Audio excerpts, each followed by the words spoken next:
ખાદ્ય પદાર્થમાં જીવાતનો વધુ એક વિડીયો વાયરલ થયો છે। રાજકોટના આઇનોક્સ મલ્ટીપ્લેક્સની સેન્ડવિચમાં જોવા મળ્યો છે વંદો। ત્યારે ક્રિસ્ટલ મોલમાં આવેલ આઇનોક્સ સિનેમાની કેન્ટીનમાં વંદો નીકળ્યો હતો અને કેન્ટીનમાં ડિસ્પ્લેમાં મૂકેલી સેન્ડવિચમાં વંદો હોવાનો વિડીયો વાયરલ થયો છે। ફિલ્મ જોવા ગયેલ ગ્રાહકે વિડીયો બનાવી સોશિયલ મીડિયા પર વાયરલ કર્યો છે। તો ગ્રાહકે વિડીયો બનાવવાનું શરૂ કરતા કેન્ટીન ચાલકે બચાવ કર્યો હતો। માત્ર ડિસ્પ્લે છે, ગ્રાહકને નથી આપવામાં આવી સેન્ડવિચ તેવું કહી બચાવ કરવામાં આવ્યો હતો। તો ગ્રાહકે વિડીયો બનાવ્યા બાદ કેન્ટીન ચાલકે સેન્ડવિચમાંથી વંદાને દૂર કર્યો હતો। સંવાદદાતા અંકિત અમારી સાથે જોડાઈ ગયા છે। અંકિત, આ સેન્ડવિચમાંથી વંદો નીકળ્યો હોય તે પ્રકારના દ્રશ્યો સામે આવી રહ્યા છે, શું અપડેટ આખી ઘટનામાં? જી ચોક્કસ કોમલ, વાત કરવામાં આવે તો રાજકોટ શહેરના આઇનોક્સ સિનેમાની કેન્ટીનમાં ખાદ્ય પદાર્થની અંદર વંદો છે તે જોવા મળ્યો હતો અને સમગ્ર મામલાનો વિડીયો છે તે જાગૃત નાગરિક દ્વારા છે તે વાયરલ કરવામાં આવ્યો છે। ત્યારે વાયરલ વિડીયોને લઈને રાજકોટ મહાનગરપાલિકાના આરોગ્ય વિભાગ દ્વારા વધુ તપાસ છે તે હાથ ધરવામાં આવી છે।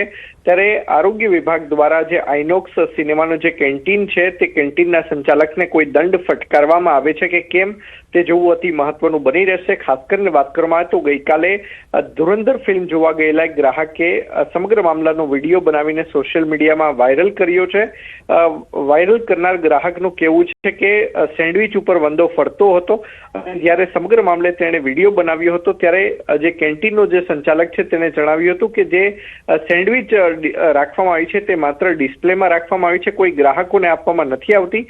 પરંતુ જ્યારે વિડીયો બનાવ્યો હતો ત્યારબાદ કેન્ટીનમાં ઉપસ્થિત જે સંચાલક છે તેને સેન્ડવિચમાંથી જે અંકિત સમગ્ર માહિતી બદલ આપનો આભાર।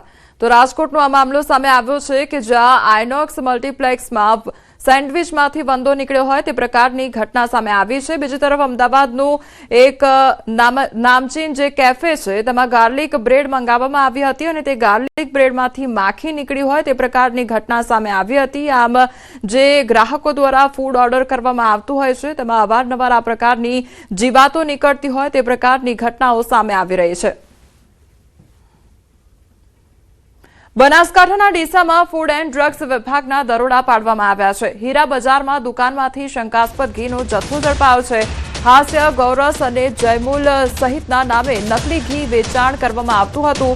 કાર્યવાહીમાં 6,14,995નું 929 લીટર ઘી સીલ કરવામાં આવ્યું છે। શંકાસ્પદ ઘીના સેમ્પલ લઈ પરીક્ષણ અર્થે મોકલવામાં આવ્યા છે।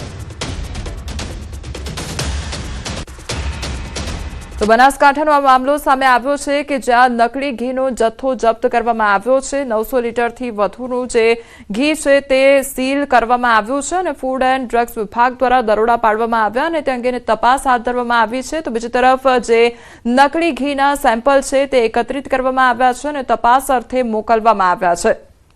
તો અવારનવાર આ પ્રકારની ઘટનાઓ સામે આવતી હોય છે જેમાં નકલી દૂધ જપ્ત કરવામાં આવતું હોય છે। નકલી ઘી હવે સામે આવ્યું છે કે જેનો જથ્થો જે છે તે સીલ કરવામાં આવ્યો છે।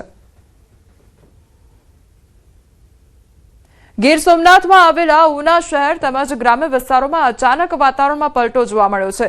ભર ઉનાળામાં ગાજવીજ સાથે કમોસમી વરસાદ ખાબક્યો છે। કાળા ડિબાંગ વાદળો છવાઈ જતા કેસર કેરીના બગીચાના માલિકોની ચિંતા વધી ગઈ છે, કારણ કે પાકને નુકસાન થવાની ભીતિ સેવાઈ રહી છે। બીજી તરફ અસહ્ય ગરમીમાંથી લોકોને રાહત પ્રાપ્ત થઈ છે। આ તરફ ગીર જંગલ અને ગીર ગઢડામાં પણ વરસાદ ખાબક્યો છે। ગ્રામ્ય વિસ્તારોમાં માવઠું ત્રાટક્યું છે। અસહ્ય ગરમીના બફારા બાદ કમોસમી વરસાદ ખાબક્યો છે। વીજળીના કડાકા ભડાકા અને ભારે પવન સાથે અચાનક ધોધમાર વરસાદ નોંધાયો છે। તો સનવાવ, જરગલી સહિતના ગામોમાં વરસાદ ખાબક્યો છે। વરસાદથી ખેડૂતોને ભારે નુકસાન જવાની ભીતિ સર્જાઈ રહી છે। તો ગીર ગઢડા અને ગીર સોમનાથના દ્રશ્યો સામે આવ્યા છે કે જ્યાં વાતાવરણમાં એકાએક પલટો જોવા મળ્યો છે। સંવાદદાતા દિનેશ અમારી સાથે જોડાઈ ગયા છે। દિનેશ, ગીરમાં અત્યારે કયા પ્રકારનું વાતાવરણ જોવા મળી રહ્યું છે?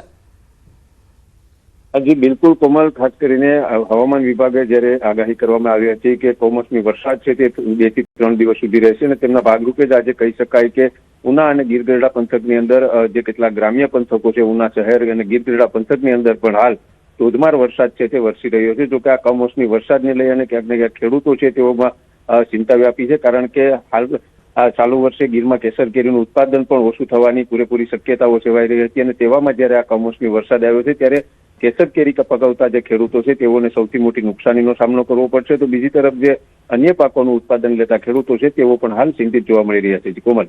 જે દિનેશ, સમગ્ર માહિતી બદલ આપનો આભાર. સમાચારોમાં આગળ વધીએ તે પહેલા